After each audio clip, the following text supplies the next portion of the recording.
Hello students, Kumar study circle में आप सबका स्वागत है। एडीईओ परीक्षा को आगे बढ़ाते हुए आज के हमारे वीडियो का टॉपिक होगा भारतीय संविधान पंचायती राज से संबंधित अधिनियम को कैसे याद करें। पंचायती राज में अधिनियम जो है आप यहाँ पर देख रहे हैं, आर्टिकल 243 में वर्णन किया गया है और 243 में हिंदी में का खा गा घा करके दिया है और अंग्रेजी में ABCD करके दिया गया है। तो अंग्रेजी के आधार पर जो 243 को छोड़कर ए से लेके ओ तक माने ABCDEFGHIJKLMNO यहां तक आपका 243 में आर्टिकल 243 में प्रावधान किए गए। कभी कभी एग्जाम में अक्सर पूछता है कि 243 आई में क्या है, 243 जे में क्या है, 243 एच में क्या है। हम तो 243 बस याद करके चले जाएंगे और इसके अंदर का नहीं देखेंगे तो हमारे लिए मुसीबत हो जाएगा। और इतने सारे धाराओं को कंठस्थ याद करना कहीं भूल जाते हैं। हम कैसे याद करें, किस प्रकार याद करें, तो आज मैं आपको इजीली तरीके से, बिल्कुल सरल तरीके से याद करवाऊंगा। मतलब आप एक बार दिमाग में बैठा लेंगे तो हमेशा आपको ये याद रहेगा कि आर्टिकल 243 के आधार पर ABCDEF में बार बार बोला कि आपको अंग्रेजी वाला याद करना ABCDEFGHIJKLMNO तक का खा गा में भ्रमित हो सकते हैं। तो थोड़ा सा जानकारी और दे दूं कि 73वां संविधान संशोधन, ये तो आपको पता है कि 73वां संविधान संशोधन 1992 पंचायती राज संबंधित है। ये गाडगिल समिति के सिफारिश पर 73वां संविधान संशोधन अधिनियम 1992 पास किया गया था। इस अधिनियम को भारतीय संविधान के भाग 9 में, कभी कोई पूछता किसमें जोड़ा गया, तो भाग 9 में जोड़ा गया, जिसका शीर्षक पंचायत रखा गया। इसमें अनुच्छेद 243 आर्टिकल भी आपको याद रखना होगा, 243 से लेकर 243 ओ तक का प्रावधान किया गया। संविधान की 11वीं अनुसूची, ये भी आपको याद होना चाहिए, 11वीं अनुसूची जोड़ी गई।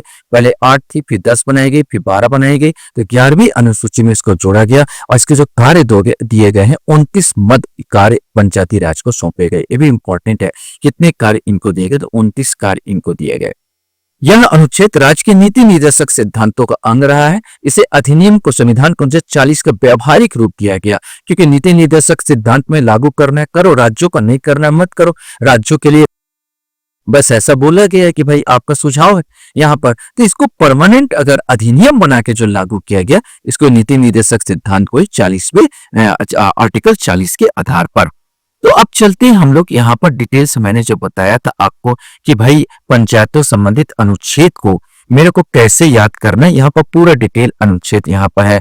243 में परिभाषा, 243 में ग्राम सभा, 243 बी में पंचायतों गठन, 243 डी में पंचायतों की संरचना, 243 डी में स्थानों का आरक्षण, 243 ई में पंचायतों का अवधि, 243 एफ में सदस्यता के लिए निर्भरताएं, 243 जी में पंचायतों की शक्तियां, प्राधिकार, उत्तरदायित्व, 243 एच में पंचायतों द्वारा कर अधिरोपित करने की शक्ति, उनकी नीतियां, 243 आई में वित्तीय स्थिति का पुनर्विलोकन के लिए वित्त आयोग का गठन, 243 जे में पंचायतों के लेखाओं की संपरीक्षा, 243 के में पंचायतों के लिए निर्वाचन, 243 एल में संघ राज्य क्षेत्रों का लागू होना, 243 एम में इस भाग का कतिपय क्षेत्र पर लागू न होना, 243 एन में विद्यमान विधियों और पंचायतों का बने रहना और 243 ओ में निर्वाचन संबंधी मामलों में न्यायालय के हस्तक्षेप का वर्जन। अब चलिए लाइन बार हम इसको कैसे याद करें। तो हमेशा याद रखना, शुरुआत जो भी होती है परिभाषा से होती है। तो आर्टिकल 243 परिभाषा शुरू होगी। किसकी परिभाषा दी गई है, तो ग्राम सभा, समझिए मैं बोल रहा हूं, ग्राम सभा, पंचायत समिति और जिला परिषद। ग्राम सभा क्या है, पंचायत समिति क्या है, जिला परिषद, इसकी परिभाषा दी गई है।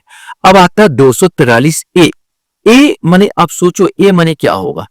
ए से असेंबली, जहां आएगा ए, जहां बोले तो ए से आप असेंबली, असेंबली माने ग्राम सभा। असेंबली का अर्थ ही होता है, ये तो अपना ही चुगली कर रहा है। ए माने आसान, इसलिए बोल रहा है क ख से ना याद करके अंग्रेजी वर्ड से याद करो।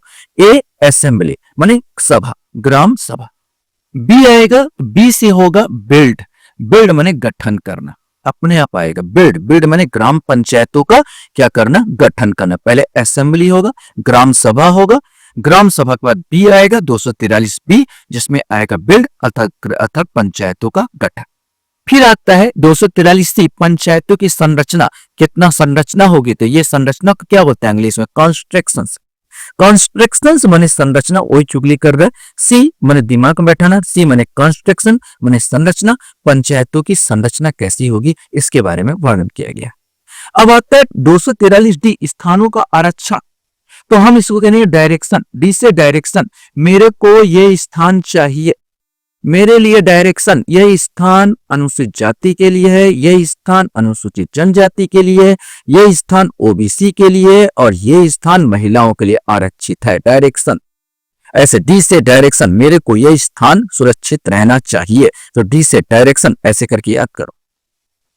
ई, अब देखो 243 ई, पंचायतों की अवधि। अब ई से एक प्रोनाउन एज, एज भी ऐसे बोलोगे, एज माने कितना अवधि तक, एज कितना उम्र, कितना अवधि। यहां पर तो ई से एज करके याद करना, एज कितना अवधि, कितना उम्र, 5 साल के लिए, 3 साल के लिए, 4 साल के लिए। तो ये जो पंचायतों की अवधि क्या होगी इसके बारे में वर्णन है। 243 एफ, सदस्यता के लिए निर्भरताएं। बोला जाता है ना, ये सदस्य जिसके 2 से अधिक बच्चे हैं वो नहीं, वो कर सकते, माने चुनाव नहीं लड़ सकते। यहाँ पर जो क्या बोलना चाहिए, दिवालिया हो गया हो वो चुनाव नहीं लड़ सकते। माने कुछ इस प्रकार के जो निर्भरताएं दिया गया है, जिनका वोटर लिस्ट में नाम नहीं है, उस जगह का चांस लड़ना चाहता वो चुनाव नहीं लड़ सकते। तो जो यहाँ पर सदस्यता के लिए निर्भरताएं अर्थात फेद, एफ से फेल माने निर्भरता, माने यहाँ पर आ जाएगा तुरंत, एफ है माने आएगा 243 एफ माने फेल, उसका निर्भरता आ जाएगा। अब आता है 243 जी, पंचायतों की शक्तियां, प्राधिकार और उत्तरदायित्व। अब देखो पंचायत की जब शक्ति मिल जाती है, अब पंच हो जाते, सरपंच हो जाते, तो पब्लिक को, आम जनता को उनका जी हजूरी करना पड़ता है। तो हम जी हजूरी से, जी हजूरी माने इनको शक्ति मिल गई, पंचायतों को शक्ति मिल गई, ये पंच लोगों को शक्ति मिल गई, सरपंच को शक्ति मिल गई, तो हमें उनकी जी हजूरी करना पड़ेगा। तो जी पंचायतों की शक्तियां, प्राधिकार और उत्तरदायित्व आ जाएगा। अब देखो एच 243 एच, पंचायतों द्वारा कर अधिरोपित करने की शक्तियां, उनकी निधियां। देखो निधि माने पैसा, पैसा को कहाँ रखते हो, अलमारी में रखते हो ना। और ये एच का शेप भी क्या होता है, अलमारी जैसा ही तो है। अब मैं इसको ऐसे बनाऊं, ये एच बनाऊं, अलमारी का देखो ये ताक हो गया। अब ऊपर वाले को जोड़ दीजिए, यहाँ पर जोड़ दीजिए, यहाँ पर पैसा रखिए और उसको बंद कर दीजिए, दरवाजा को बंद कर दीजिए, अलमारी का पल्ला को बंद कर दीजिए। तो निधियां कहाँ रखोगे, अलमारी में रखोगे। और एच का आकार क्या, अलमारी जैसा है, तो जहां एच आएगा तो आप यहाँ अलमारी को कल्पना करेंगे। एच अलमारी मतलब निधियां, शक्तियां, निधियां, पैसा ऐसा रखने का शक्ति आ जाएगा। अब 243 आई, वित्तीय स्थिति पुनर्विलोकन के लिए वित्त आयोग का गठन। पैसा जो है, पैसा कैसे लाओगे, वित्त आयोग। तो वित्त आई, आई से क्या होगा, इनकम। भाई इनकम कहां से करोगे, वित्त आयोग, इसके लिए किसका गठन होगा, वित्त आयोग। आई ही चुगली कर रहा है, आई से क्या आता है, इनकम। इनकम कहां से आएगा, तो इनकम कहां से आएगा, किस पर टैक्स लगाओगे, क्या करोगे। यहाँ पर अलमारी एच में तो आप रखोगे, अधिरोपित करने की शक्तियां होगा आपके पास, लेकिन वो टैक्स जो लोगे यहाँ पर वित्त आयोग, पैसा कहाँ आएगा, तो इनकम से आएगा। तो इनकम कहां कैसे होगा, मतलब वित्त आयोग का गठन की बात कर रहा है। अब देखो 243 जे बोल रहा है, जे पंचायतों का लेखा संपरीक्षा। अब जे से होता है जजमेंट, जे से होता है जांच, लेखाओं की संपरीक्षा। इसमें 243 जे में कहा गया, जे से जजमेंट, संपरीक्षा ऑडिट, जिसको हम लोग पढ़ते हैं ऑडिट, ऑडिट करना, ये जांच करना। जे से जांच, जे से जजमेंट। अब आता है 243 के से होता है पंचायतों के लिए निर्वाचन। अब के से ऐसा करना कोलाहल। अब यहाँ पर पंचायतों का निर्वाचन करोगे तो हल्ला गुल्ला तो होगा ही, कोलाहल तो होगा ही, तो के से आएगा पंचायतों का निर्वाचन। अब 243 एल की बात करें, एल अब देख लो संघ राज क्षेत्रों पर लागू होना। अब संघ राज क्षेत्र क्या है, उनको तो अधिकारी नहीं, मैंने लंगड़ा राज ये बोला। एल वैसे भी लंगड़ा टाइप दिख रहा है, एल से लंगड़ा मतलब लंगड़ा राज्यों के लिए जो प्रावधान किया गया। अब ऐसे याद करो ये संघ राज्य क्षेत्र मैंने सीधा सीधा लंगड़ा राज्यों के लिए, एल वैसे भी लंगड़ा दिख रहा है, लंगड़ा राज्यों के लिए मैंने संघ क्षेत्रों के लिए, संघ राज्य क्षेत्रों के लिए जो प्रावधान किए गए वहां लागू होगा या नहीं, उसके लिए वर्णन किया गया। एम 243 एम, इस भाग का कतिपय क्षेत्रों पर लागू ना होना। अब यहाँ पर कुछ अनुसूचित जो वो है राज्य हैं उन पर ये लागू नहीं होता है, तो हम एम से कहना मना करना। कहाँ कहाँ मना कर रहे हैं, नहीं लागू होगा, नागालैंड, मेघालय, मिजोरम। 2 नाम तो एम से ही आ जाते हैं, मेघालय और मिजोरम। एक नाम और याद रखना नागालैंड, ये अनुसूचित राज्य जो है जहां पर ये पंचायत राज लागू नहीं होगी, तो मैं कहूंगा मना करना, एम से मना करना। अब आता है 243 एन, विद्यमान विधियों और पंचायतों का बना रहना। अर्थात ये था कि यहाँ पर एन से ऐसे याद कर लो, ना मत कहना। अर्थात इसका तात्पर्य ये था कि 1992 में जब पंचायती राज आया, उससे पहले जिन राज्यों में पहले से पंचायत राज चल रही थी, उनको तब तक लागू बने रहने देना जब तक ये अधिनियम लागू नहीं हो जाता उन राज्यों को, और इस अधिनियम को पहले वाले जो चल रहा था उन अधिनियम को विघटित नहीं कर दिया जाता। तो हम ऐसे याद करें, एन विद्यमान विधियों को पंचायत तक बने रहना, ना मत कहना, इनको चलने दो।